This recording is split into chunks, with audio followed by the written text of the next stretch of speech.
അള്ളാഹുവാണോ നിങ്ങളോട് ഇത് കൽപ്പിച്ചത് എന്നായിരുന്നു ഇബ്രാഹിം നബി വിട്ടേച്ചു പോകുമ്പോൾ ബീവി ഹാജറിന്റെ ചോദ്യം. എത്ര മധുരതരമായ ചോദ്യമാണത്. എന്തിനാണ് നീ നിന്റെ സൗന്ദര്യം മറച്ചു വെക്കുന്നത്? അള്ളാഹുവിൻ്റെ കൽപ്പനയുണ്ട്. എന്തിനാണ് ഭർത്താവിനെ സ്നേഹിക്കുന്നത്? അള്ളാഹുവിൻ്റെ കൽപ്പനയുണ്ട്. എന്തുകൊണ്ടാണ് നീ കൈക്കൂലി വാങ്ങാത്തത്?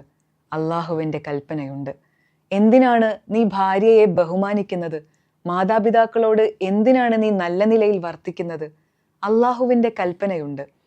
നാം ഹജ്ജ് ചെയ്യുന്നതും നോമ്പനുഷ്ഠിക്കുന്നതും സക്കാത്ത് കൊടുക്കുന്നതും എല്ലാം അള്ളാഹു കൽപ്പിച്ചു എന്നതുകൊണ്ട് മാത്രമാണ്.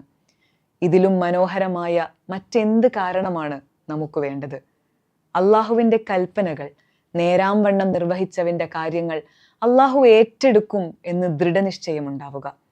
ഹറാമായ സമ്പാദ്യങ്ങളിൽ നിന്ന് വിട്ടുനിന്ന് അല്പം ക്ഷമിച്ചാൽ തന്നെയും ഹലാലായ വഴിയിൽ അള്ളാഹു ആ സ്വത്ത് എത്തിച്ചു തരുമെന്നത് തീർച്ചയാണ്.